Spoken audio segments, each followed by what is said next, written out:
mag-subscribe ka na. Hello, hello, hello, hello, universe.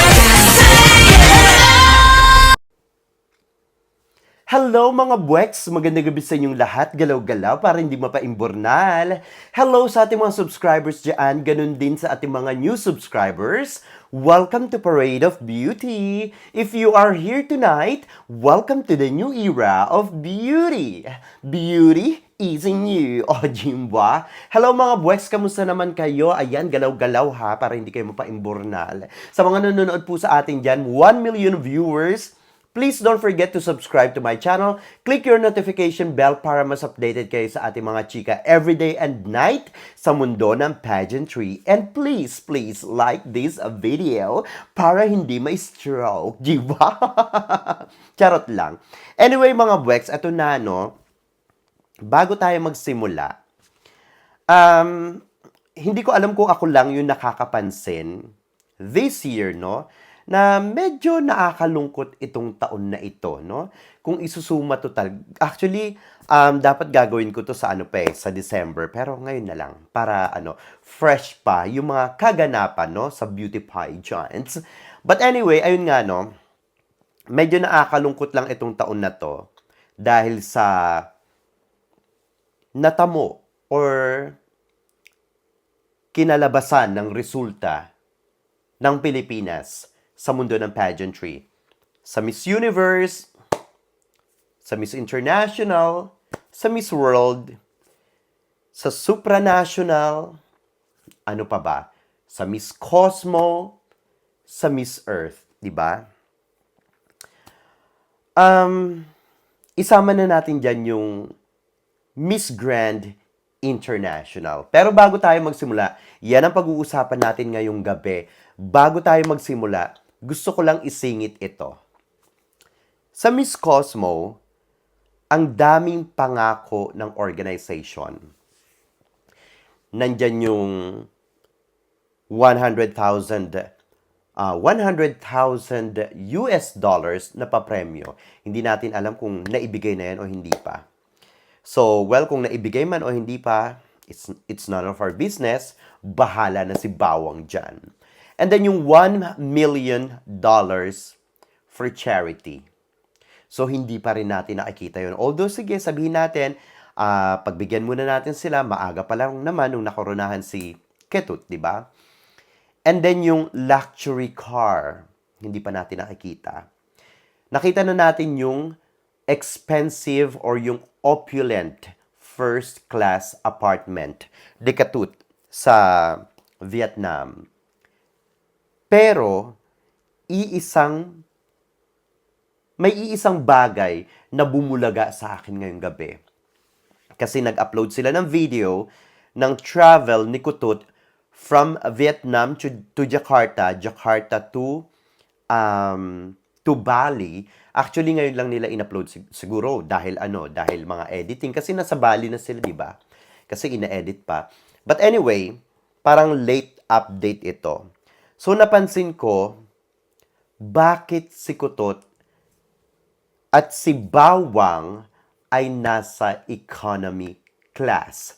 So, hindi natin sasabihin economy class lang, no? Siyempre, ang pangit naman kung matatapakan natin yung mga ibang tao na nag-i-economy class. Wala namang masama doon, no? So, wag nating ilang yun. Kasi yung lang, siyempre, binili din yun, no?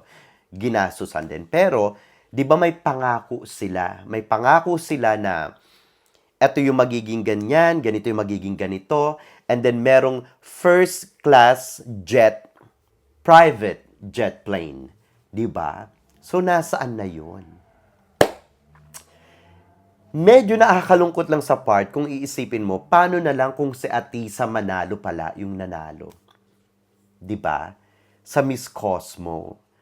Medyo may pamekos-mekos at circus-circus din itong Miss Cosmo organization at itong si Bawang, sa totoo lang, no?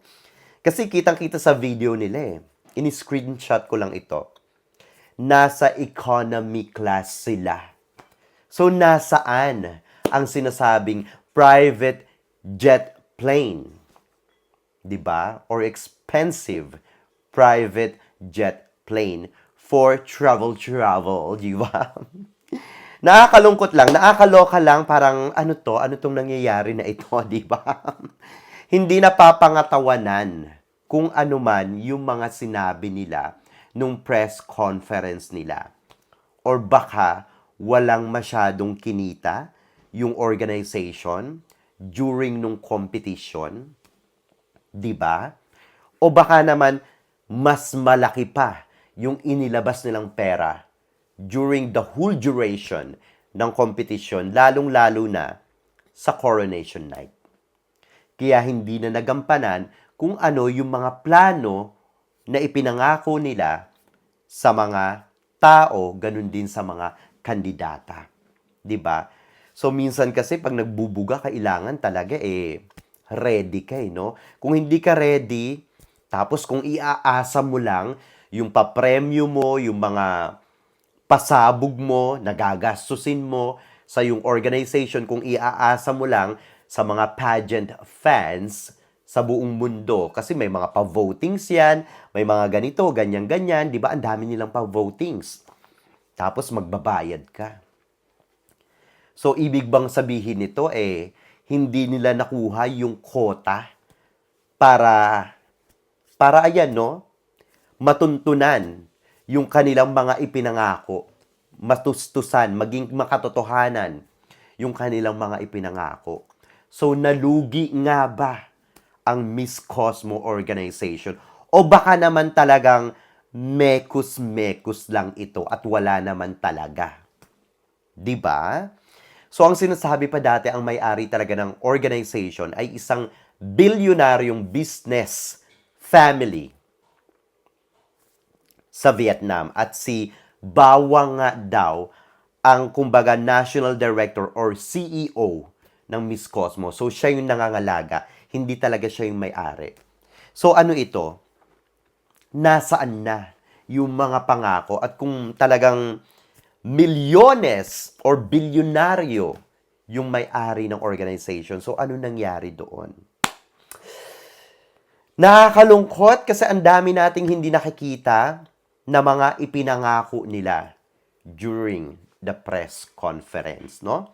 Well, siguro darating din yung time, makikita rin natin yung mga yan, di ba? Pero bakit nasaan ang private jet plane na ipinangako ni Bawang, di ba? But anyway, dito na tayo sa ating topic, no? Tulad nga na sinabi ko, ako lang ba ang nakakapansin etong taon nito, 'di ba? Medyo nakakalungkot kasi. Etong buong taon na ito, no. Parang tayo mga Pilipino, dahil ang dami nating mga kandidata, 'di ba? Ang dami nating mga kandidata na hindi man lang nakahawak ng mikropono. Hindi man lang nahawakan yung mikropono, 'di ba? Sa lahat ng international pageants, napakarami. Although, meron din naman tayong mga nagtagumpay sa mga minor pageants, pero yung minor pageants, kahit papaano, nakakuha tayo ng mga corona dyan, runner-ups, di ba? Pero sa mga major pageants, kailan ba tayo huling naahawak ng mikropono? Last year, kay Iliana Marie Aduana, di ba, sa Miss Earth. So, ngayong taon, parang nothing at all. Diba? Parang, kung iisipin mo, except dyan yung MGI. Kasi yung MGI naman, well, hindi naman anong major ang MGI, no? So, still, kinukonsider pa rin ito ng maraming tao as one of those minor pageants, no? And, siguro, MGI, I could say, even if they are saying that MGI is still a minor pageant, I think MGI is on top of all minor pageants, no? I think MGI is nearly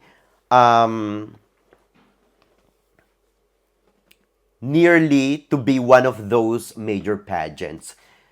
If they will just continue yung magandang laban, yung magandang ipinakita nila this year. This year. And to be honest, MGI, I think it's 12 years already, right? So meron na kumbaga they proved, no? They proved their caliber, their integrity kahit papaano, di ba? So I really do hope they will continue this kind of, flow of this pageant, no? Magtuloy-tuloy sana. Kasi maganda nila nung umpisahan nila ngayong taon. But anyway, napansin ko rin na parang medyo habang tumatagal, di ba? I don't know kung ako lang, parang pinagtutulungan tayo ng iba't ibang organization. Di ba? Parang ganun yung nararamdaman. I don't know if maybe it was just me. Kasi iniisip ko to ng mga nakarang nakarang linggo, nakarang araw, no? I don't know if it was just me or baka kayo rin, no, nararamdaman nyo. Alam mo yung parang kada kompetisyon, mapa-minor man or mapa-major, parang lagi tayong unplaced. 'Di ba? Parang gano'n yung nangyayari. Parang ang nangyayari din at parang tinitrigger tayo, no? Paano ba sasabihin to? Parang tinitrigger tayo every year, mapa-minor man or mapa-major, para umingay yung kanilang organization or yung kanilang pageant. 'Di ba? Tapos ending, ililigwak pala tayo. Pansin nyo ba yon? Kumbaga minsan, I don't know, nalulungkot ako na medyo natatakot ako na baka sa susunod na mga taon or baka next year, no? Baka walang niha-niho, i-unplace na lang tayo. Kahit na sobrang lakas ng kandidata natin. Like, good example, Michelle Marquez D. Diba? So, nakakatakot yan. Parang, hindi dahil sa mahina yung mga kandidata natin, pero yung realidad na parang dahil ayaw sa atin ng organization. Diba? Pansin nyo ba yun? Napapansin nyo? Kasi gusto nila, sila muna yung mauuna bago ulit yung Pilipinas. Kasi alam nila na ang Pilipinas talaga ay napakalakas. Kahit natanggalin mo na yung salitang, yung brand na powerhouse. Kahit natanggalin mo na yan, alam sa buong mundo kung gaano kalakas at katalino ang mga Pilipino pagdating sa mundo ng pageantry lalo na. Sabi nila, give chance to other din naman daw. Well, totoo naman yan, no? Kumbaga, hindi naman lahat ng pagkakataon, di ba? Tayo ang panalo sa mundo ng pageantry. Totoo naman yan.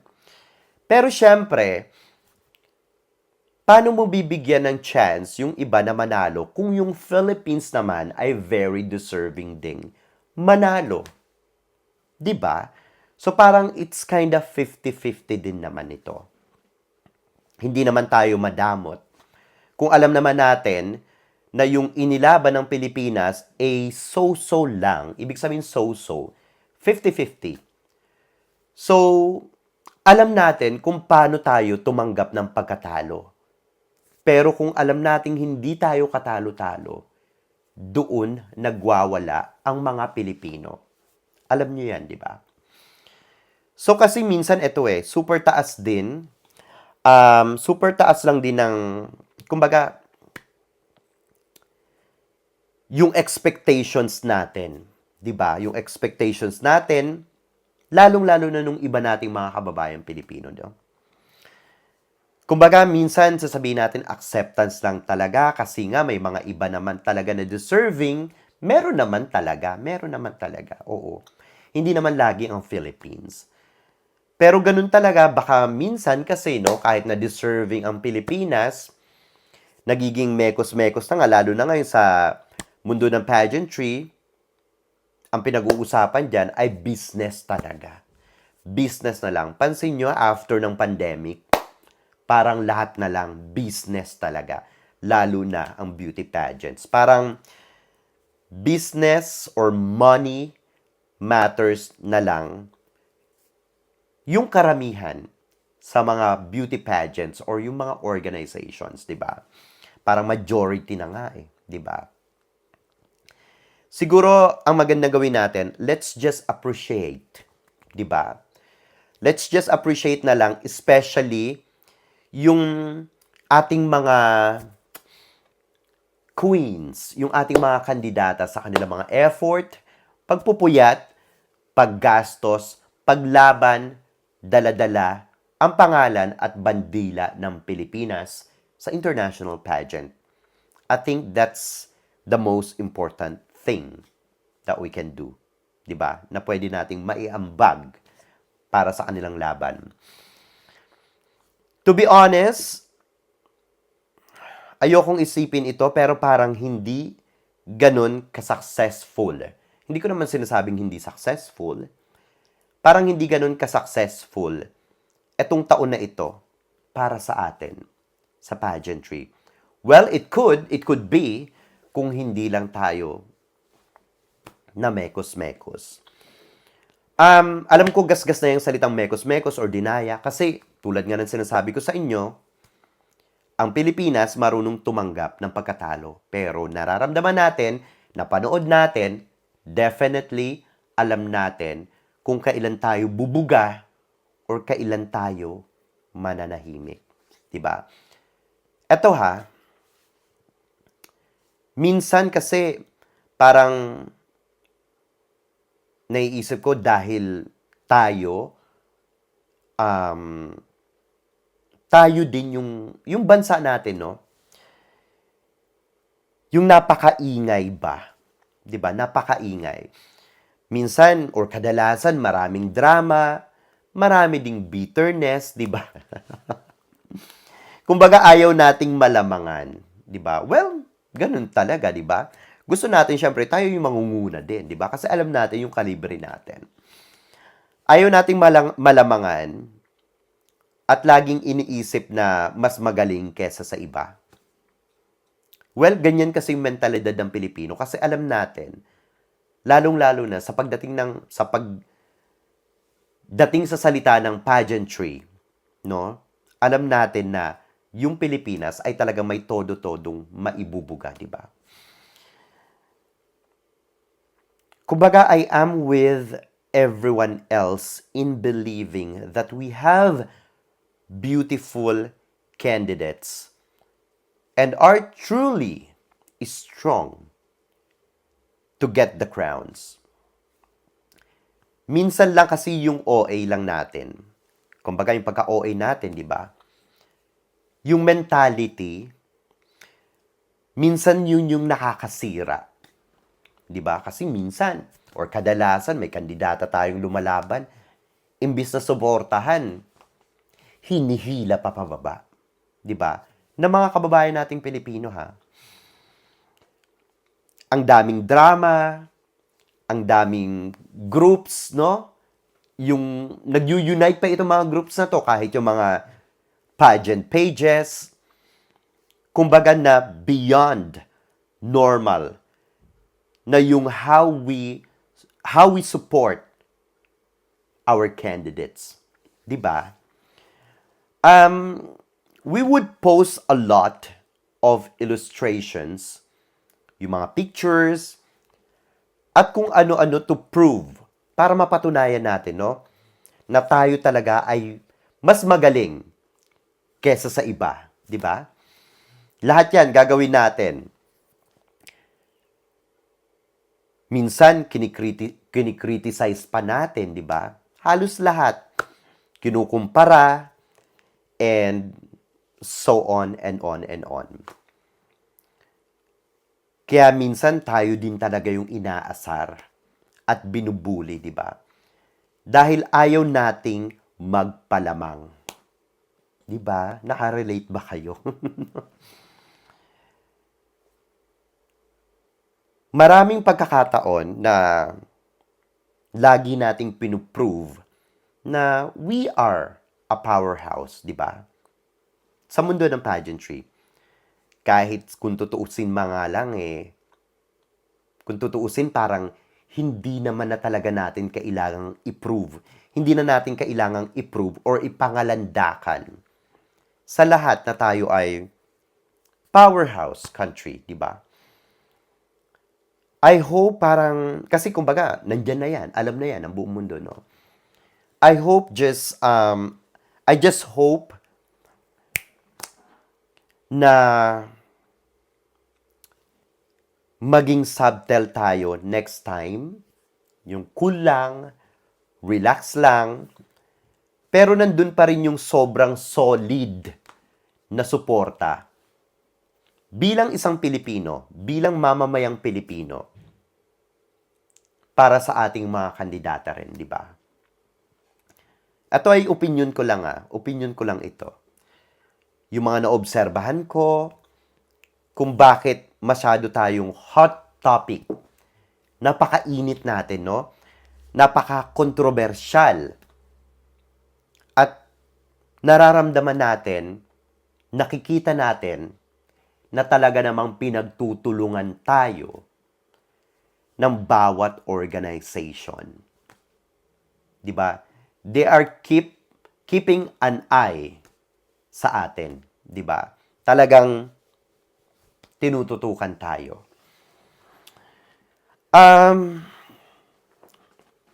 Minsan tayo din talaga yung parang sumisira, no? Yung mga bashers sa ating mga kandidata. 'Di ba?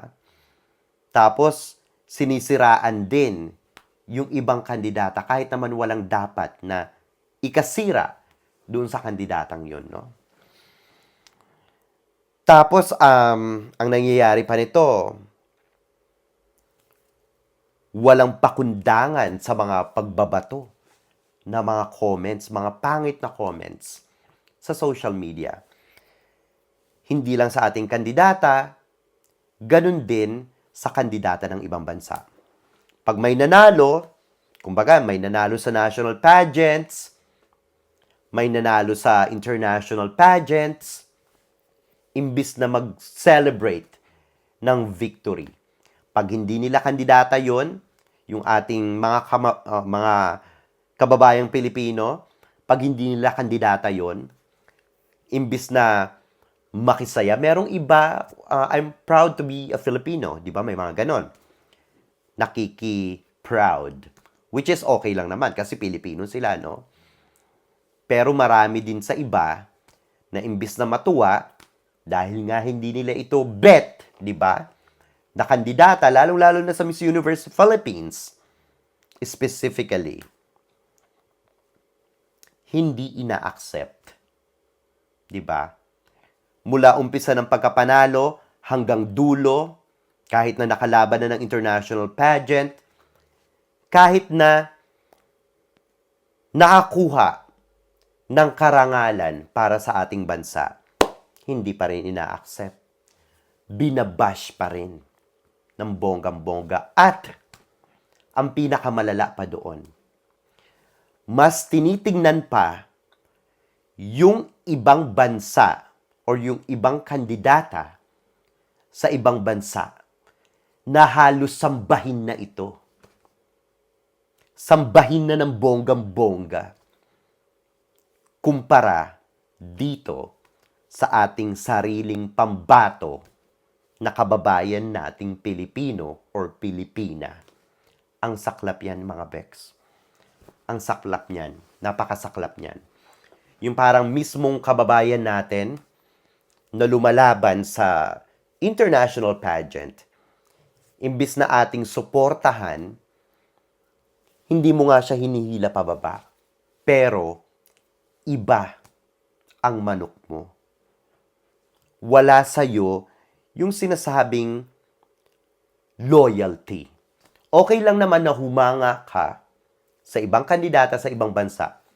Pero, wag mo namang ipaimburnal yung sarili mong kapwa. Di ba? Yun ang hindi ko gusto sa mga Pilipino. Yung tayo-tayo mismo, bakit natin kailangang maghilahang pababa? Ang pangit ng ganon. Sobrang pangit. Kamukha ko. Charot, di ba? So, minsan magkahalo rin yung reason eh. Totoong minsan, maiisip mo, pinagtutulungan tayo ng mga organization, di ba? Especially yung mga pageants from Asia or Southeast Asia na tinatawag, no? Kasabay pa niyan yung minsan hindi rin prepared yung candidates natin, di ba? Or let's say, parang yung sabi ng iba, some, hindi naman lahat. Sabi ng iba, some are mediocre, di ba? Lalong-lalo na dun din sa performance. Ay, nalulungkot ako, sa totoo lang, no? Minsan sinasabi rin ng iba, parang wala na yung days na meron tayong Venus Ra, Shamsi Supsup, Jeanine Togonon, Ariela Arida, Catriona Gray, Pia Wurtzbach. Di ba? Yung mga tinatawag natin na top-notch, di ba? Sa pasarela, yung kanilang mga pasarela, yung kanilang mga performances. So, tingin ko meron pa rin naman. Nakikita ko naman yon. Like Chelsea Manalo. Di ba? Atisa Manalo. Sino pa ba? CJ Opiasa. Si Angelica Lopez, nagpakitang gilas din, di ba? Si Miss Earth 2024 Philippines, di ba? Maganda rin yung pasarela, di ba? Kahit papaano. So the rest, yung iba okay naman, yung iba medyo pa-imburnal talaga. So ayun, so para sa akin sa part na yon, na nawala na daw yung ganun kila Venus Ra, kila Shamsi Supsup, Catriona Gray. I think it's most likely 50-50 for me. Kasi para sa akin, kahit papaano, meron pa rin naman akong nakikitaan. Ang nakikita ko dito na problema, hindi yung ating mga kandidata. Yung organization. Yung organization talaga. Kasi, ngayon parang ang hirap ng sabihin yung salitang kung destiny mo, mananalo ka. Kung hindi mo destiny, hindi ka mananalo. Ngayon parang hindi ko na nakikita yun eh. Bakit? Ang nakikita ko na lang ngayon, yung magiging final touch ng mismong may-ari ng organization. So kahit na destiny mo na manalo, kung hindi ka bet ng organization, hindi ka mananalo. So yan ang nakikita ko ngayon sa mundo ng pageantry. Para na rin itong sa nangyayari sa atin ngayon, para na rin siyang yung Venezuela. 'Di ba dati talagang kabilaan, kaliwat kanan ang placements, no? Yung pagkapanalo sa title din. Sobrang lakas nila noon. Sobra talaga. Siguro mga mid-2000 yan, no? Year 2000. Tapos biglang, ayun, naghina, no? Or nanghina sila. Kahit na sobrang ganda, sobrang galing maglakad nila, no? Parang, kung iisipin mo, wala naman silang masyadong binago sa kanilang mga galawan sa mundo ng pageantry, di ba? Mga diyosahan, magaganda pa rin, maganda yung pasarela, lahat maganda yung katawan, di ba? So, ganun pa din naman. Pero, wala eh. Kumbaga, kahit na ganun pa rin yung ginagawa nila, nawala na yung kinang ng Venezuelan beauty queens sa mundo ng pageantry. At alam ko napansin nyo rin yan.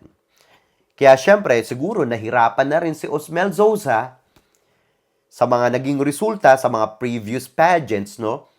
Kaya ayan, umalis na lang din itong si Tandang Gurang bilang national director ng Venezuela, di ba? Or ng Venezuelan beauty pageant sa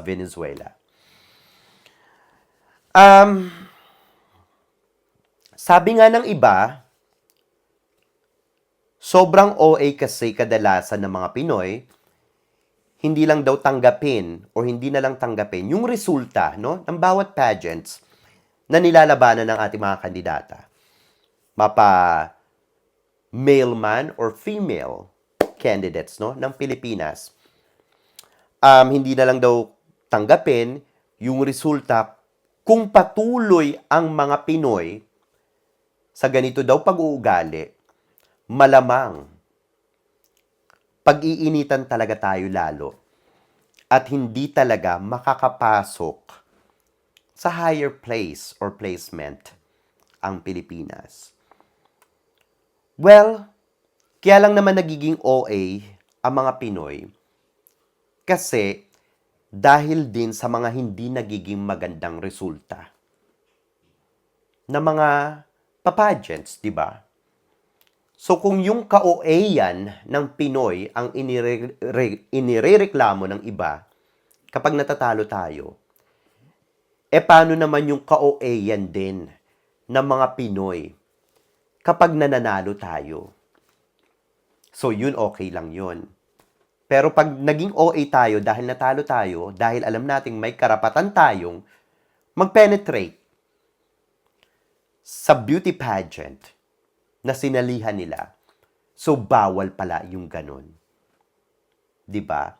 Kaya nga meron tayong boses para makapagsalita. Hindi naman dahil nagsasalita tayo o nag-e-express tayo ng ating emosyon, ibig sabihin, OA na tayo. Ibig lang sabihin na to, meron tayong ipinaglalaban. Dahil alam natin na meron tayong karapatan at tama tayo. Kasi napanood natin nasubaybayan natin, nakita natin.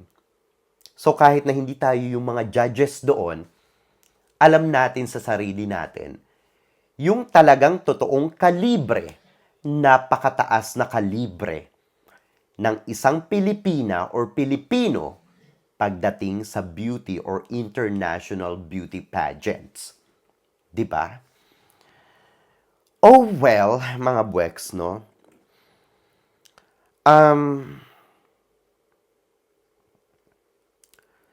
Kumbaga, yan mararamdaman mo talaga pag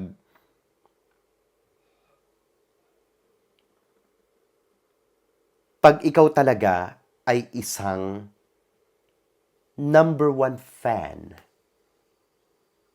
ng Pilipinas pagdating sa mundo ng beauty pageants.